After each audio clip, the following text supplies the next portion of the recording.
Suck it! Low quality fans of a high quality Bruins team that is not a dub, pain and suffering. Whee! Okay, so there's a lot of reactions about this one. A lot of intense, angry reactions, and I think I goofed. No, I know I goofed. I definitely goofed, right? Did I watch the wrong game? I had to record it because I took my mother out because I'm a good son. Took my mom out last night, had to miss most of the game, came back just in time for the L. Love it. And I watched the recording. When I watch a recording, oftentimes I'm not on social media at all because on Twitter, everything's happening real time. I like to see some people's reactions, some of the stats that get thrown out. I like to grab those, look them up for myself, make sure they're accurate, that kind of stuff. But no, I literally just poof, game, right? You know what I'm seeing after I watched it? I looked at social media after. Shit effort from the Bruins. I disagree. The refs cost us a game. I don't even know how we got there. Our third and fourth line cost us the game. Did you see our first and second? I want a shakeup of the bottom six. Totally agree. I do. They didn't cost us a game. In fact, the fourth line had some of the best scoring chances. Too bad no one can fucking finish. So I guess that's a point to you anyway. But the effort, not getting a shot on net in the final 6:18 of the third period when you're down a goal, that's tough. But I didn't see a lack of effort. I saw a clinic by the Islanders side suffocating us anytime we got in the offensive zone. The refs missed some stuff, sure, but that went both ways, and we scored one goal on a power play. I don't give a shit what the refs are doing. We're not winning the game with that. Worst effort of the playoffs. That's just not what I saw. Did not see that at all. You wish more pucks got to the net. We didn't really have the bounces on our side. Pasta missed a wide open net. We'll get there. God, I feel like I literally feel like I watched the wrong game. Because it feels like I'm on an island over here. The day didn't start well, right? Obviously, Rasker's in net, Varlamov's in net on the other side. The day starts with me looking at the morning skate and seeing that Carlo's not involved, seeing that the fourth line is stuck together, they're not getting changed, and seeing Marchand limp off the ice. Now, Marchand was fine, he just had a stinger, I guess a puck hit him. But that's how my day started. I kind of assumed things weren't going to get much better if that's how it started. And it super didn't, but can we talk about one thing before we really get in the game? I did my rant. Now, Brucey, buddy, friend, pal of mine, man I trust, you had a statement after the game, and I didn't really get it. You basically, paraphrasing, said the calls weren't going our way. We haven't gotten the calls to get on the power play throughout. Last game, you mentioned how you thought the series has been well officiated. So if we could pick a lane, that'd be great. Because you were referring, I think, to the whole series. It was a vague reference after the fourth game. It can't go both ways. And not only that, but we got 3 power plays. Sure, one was a delay of a game. 3 power plays in a row in this game. And we only scored off one of them, which is fine. 33%, I'll take it. But that's all the score we got the whole game! Yes, the refs put the whistles away after about the 7 or 8 mark in the second period. And yes, that favors the Islanders, sure. That didn't cost us the game.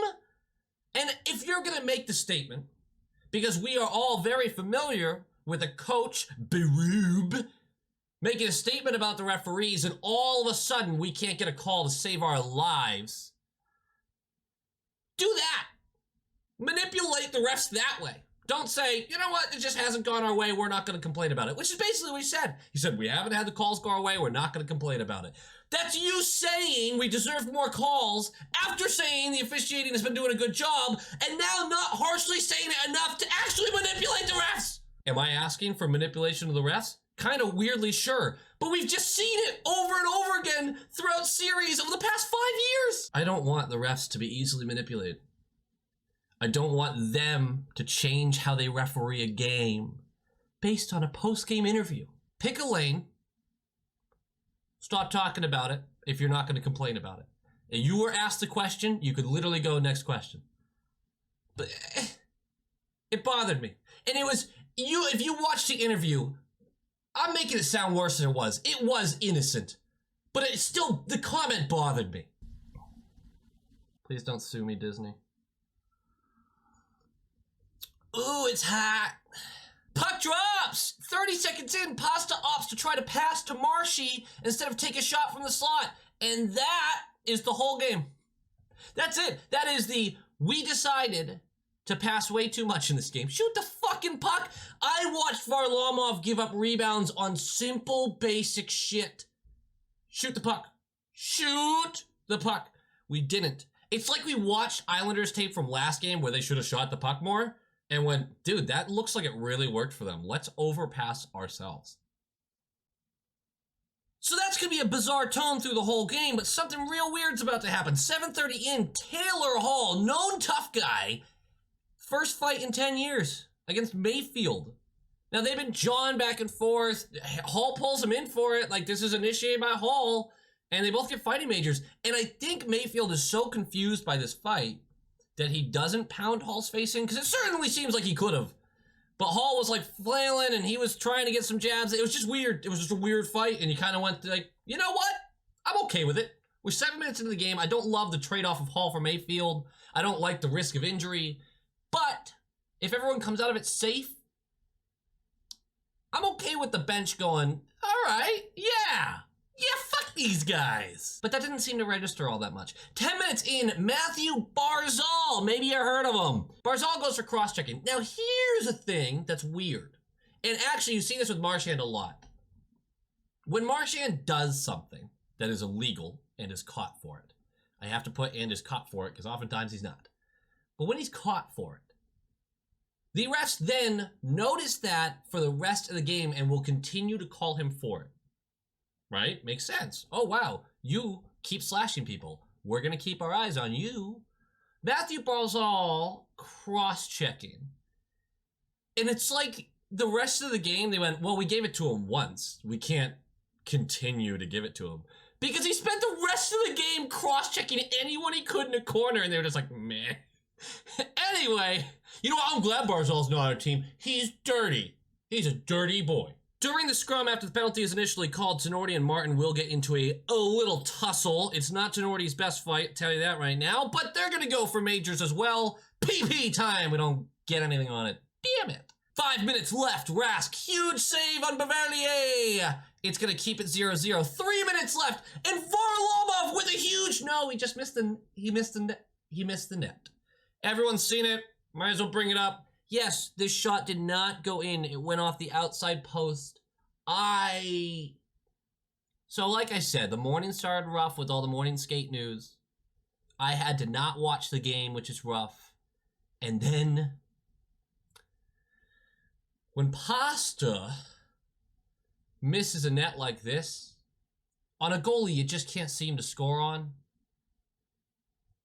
you can probably usually just chalk up the L, right?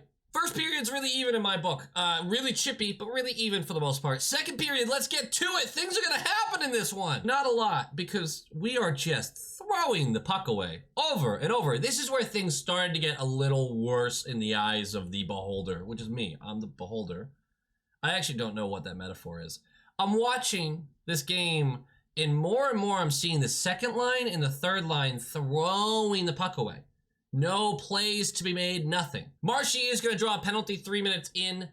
It's holding on Martin. Good call. Here we go. And we get a weird one. Pasta with a shot from his office, and it's dribbling. It gets bounced off of a leg. It's right in front of Varlamov, but he can't get it through the sea, the forest of the tangled legs and sticks, and Marshy's there banging away, and the puck bounces out to the right with Krejci, who just didn't feel like getting involved, sitting there going, you know what? Little foresight here, little forethought. That puck's going to come out of the scrum one way or another. Goes right to him. He flips it in over the bodies. That's 1-0 on the power play. They will challenge this for goaltender interference. This one's so close that I think I agree that you go with the call on the ice because you don't have anything leaning you one way or another. There's a lot of contact between Marshy and Eberle. Marshy's stick is on the pad of Varlamov. They later explained they upheld the goal because they thought that even though that stick was there, it had no significance in the actual puck going in the net. That's what they said. We all know goaltender interference is 50-50, and we got the 50 this time, so good. We get the power play for delay a game, and it is terrible. We build no momentum off of it. Here's what bothers me is you have a chance to really shut the building up with this. It doesn't have to, you don't have to score on it, but you do have to pressure and get some chances, but we don't. And it's a brilliant penalty kill by the Islanders and gives them all the momentum right back. And what happens right after they kill it? I'll give you a guess. It's strong possession in the offensive zone for the Islanders, and Barzal is he's doing the coil thing. You can't take the puck from him. He's just on that right wall, back and forth. Lazar actually ends up high sticking him, I believe, or slashing him. I forget what the initial call was, while he's holding the puck, and he continues to hold it. So it is a delayed penalty, but that doesn't come into play because it's so quick after the arm goes up that Barzal is able to feed Palmieri in the middle of the slot. Palmieri buries it past Rask. Rask doesn't have a chance on this one. Coils on Palmieri. And if his stick doesn't break, Palmieri's not able to make that shot. But Coyle comes down with the stick, it snaps over Palmieri's stick, and in the same motion, the puck ends up on Palmieri's head, and he flips it right in. That is brutal luck. And look, I'm not saying it's our equipment manager, but whoever we buy sticks from, you're fucking fired. We have more broken sticks in the league than any team, I swear to God. Rask continues to come up huge and keep this a tie game. Now 9 minutes left in the period. Krejci is going to go for spearing, but not really. They're going to call it a slash. This has two elements to it. Two things can be true, folks. Barzal was cross-checking Krejci over and over and over again. He did not get called for any of them. In response, Krejci does a dirty play. I'm not going to switch my stance on hitting someone in the nads now because it's my guy. No, Krejci, beep. I think, hey, do we have that picture? Yeah. Gets him right in the balls. Come on. You can't do that. So he gets called. Now they call it a 5-minute major at first and lower it to a minor. I think they lower it to a minor because when you watch it, you're like, okay, he didn't destroy the guy. Also, what played a part, possibly, is Barzal cross-checking him over and over and over again. And they're like, we missed all those calls. We can't give him a major. Also, this is the second thing that's very true. Krejci deserves a penalty. Barzal was dying for the entire review. He was dying. And as soon as the review was done, Barzal, he's already all energy. Look, I've been hitting the balls. I know it sucks. I'm also dying when it happens. I'm not going to say that he wasn't in pain. I'm sure he was. The timing was a little weird. My book, I would have given Barzal 2 for cross-checking, Krejci 4 for spearing. Hey, I don't know if you can give a 4-minute for spearing, but that's what I would have done. Yeah, I'm just making it up as I go along. I mean, they are. Why can't I? We kill it. Now 1 minute left in the period. Bavalia gets taken down by McAvoy. This is a high stick. Gotta call that. The NBC broadcast shows this. And they go, yeah, they didn't call the first one, but they called the second because he kind of got him twice. Then they show McAvoy getting clean boarded. Full numbers into the boards. And Pierre, the clown, goes, man, they're playing for keeps. Guys, I'm not even mad about that not getting called. It should have been called. Sure, whatever. Things were missed. NBC, everything we do is Boston got away with it in there. And then that comes up like playing for keeps. Like, what are we doing? Like, what?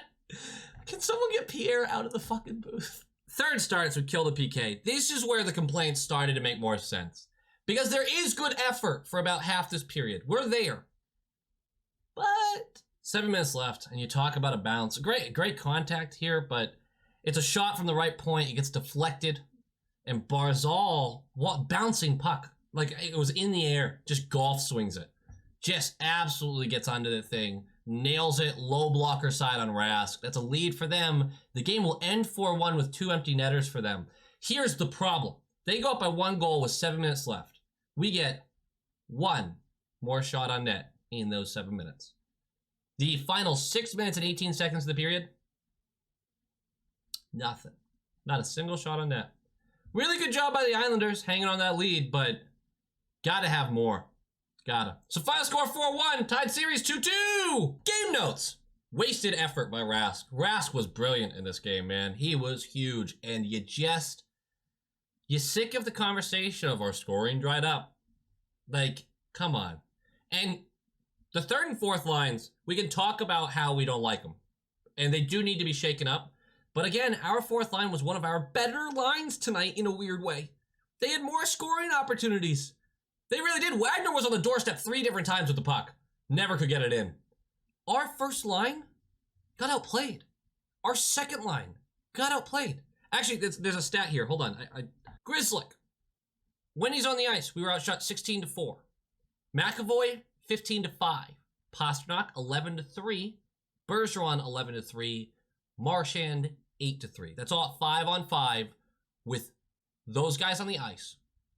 That, I said it last video. If our top 5 plus Rask are competitive and dominant, we can skate with anyone. As soon as that grouping is getting beat, we can't win. But what's even crazier is that grouping is getting beat and we lost by a goal. Throw out the empty netters. Come on. We lost by a goal with our first line getting decimated. I think a big part of that also is we continue to struggle in faceoffs. Not down the entire roster. Krejci was actually pretty good. But our first line loves to do set plays, and they're very good at them. But Bergie has been sub 50% by a healthy margin through a lot of these games. And we really need that to change. It's going to help when we get to pick and choose our targets, because obviously we're going to get second change at home next game. We need to go back to winning faceoffs. Let's see, what else? Carlo out. I actually thought our defense did a pretty solid job. I did not hate what they looked like. It's just that first pass out of the zone was rough for everyone tonight. Grzelcyk and McAvoy with turning the puck over. Riley, I thought, was actually probably our best defenseman at times. I mean, this is a problem with it, right? I'm going to talk about the players, who was good, who was bad. Everyone had blips in this game. Everyone had blips in this game. And it's just it's a tough loss to a team that was, look, they can't go down 3-1. Backs against the wall. They fought hard. Let's just give the Islanders credit for a win on this one. And on to the next. Game 5 is pivotal. It's home. We have home ice advantage back. We did what we needed to do. We split on the road. Let's get this done. All right, guys, that does it for me. Like, comment, subscribe. I'm really pumped for Game 5. I'm not watching it from anywhere else. I'm sitting right here and watching the damn game. Go Bees!